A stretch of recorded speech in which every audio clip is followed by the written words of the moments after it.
और बाबा नगरी के आशीर्वाद से मुझे सेवा करने का भी मौका मिला है। हम आज आए हैं यहाँ पर।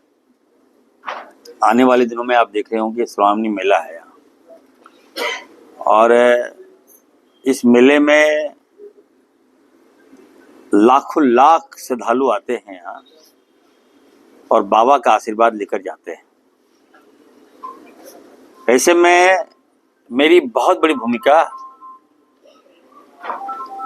यहाँ पर है, क्योंकि जितने भी श्रद्धालु आएंगे तो उनका देखभाल, उनके स्वास्थ्य की जांच, उनको कोई कष्ट ना हो, इसको लेकर हम आए हैं देवघर आज।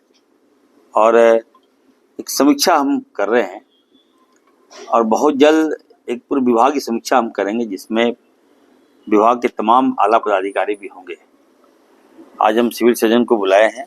हमने जितने भी हमारे सीएससी हैं, पीएससी हैं, सदर हॉस्पिटल हैं, सबको हमने अलर्ट कर दिया है और मैं निर्देश दिया है कि एकदम दवाई की व्यवस्था होनी चाहिए, पूरी डॉक्टर्स होनी चाहिए। और श्रावणी मेला में हम लोग कितने डॉक्टर्स की रिक्वायरमेंट है, कितने नर्स की रिक्वायरमेंट है, कितने मैन पावर की रिक्वायरमेंट है, हम लोग सब कुछ वर्कआउट कर रहे हैं। और हमें लगता है कि पहली बार देवघर को बढ़िया से बढ़िया हम लोग होस्ट करेंगे, ये मेरा प्रयास होगा। दूसरा है कि कोविड का गाइडलाइन हम देने के लिए आए हैं। हम बता दिए थे देवघर को, हम स्पेशल पैकेज भी दिए थे, पैसा भी दिए हैं।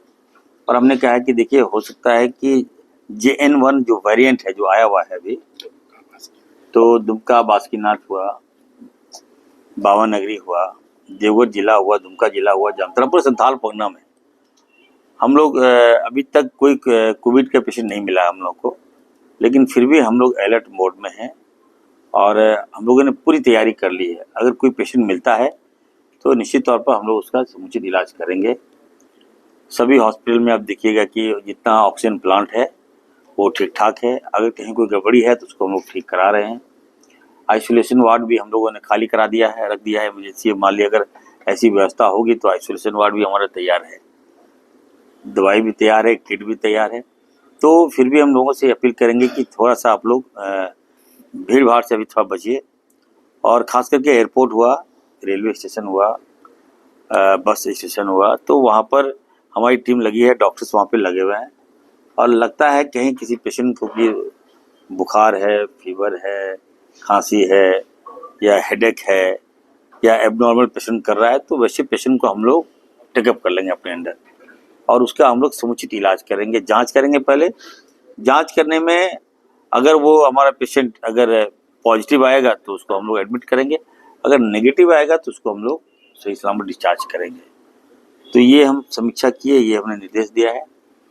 तीसरा जो सबसे महत्वपूर्ण है कि देखिए, महामहिम साहिबा आ रही है,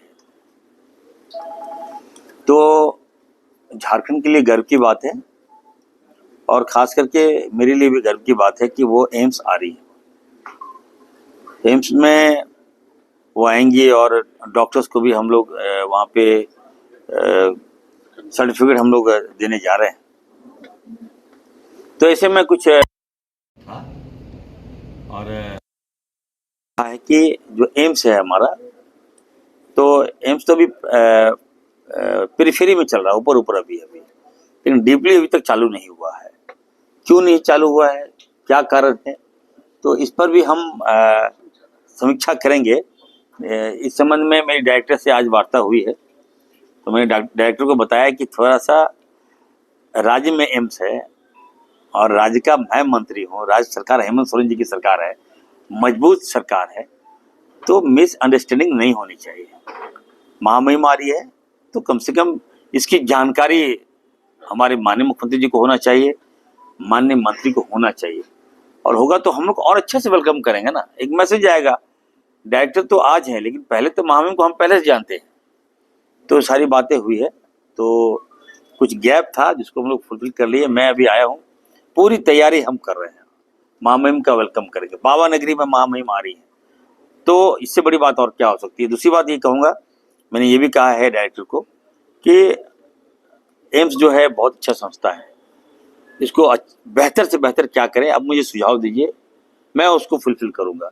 अगर आपको लगता है कि नहीं राज्य सरकार से कोई आपको हेल्प की आवश्यकता है, इरफान अंसारी से कोई हेल्प की आवश्यकता है, तो बढ़ चढ़ कर बताइए, हेजिटेशन मत कीजिए और किसी के दबाव में आप काम मत कीजिए, ये मैंने उनको कहा है। तो ओवरऑल यही हुआ, ये बात खत्म। किसके दबाव में काम कर रही है सर? अब उतना मत बोलिए, कुछ बातें पर्दे में अच्छा लगता है, पर्दा जो हट गया तो राज खुल जाएगा।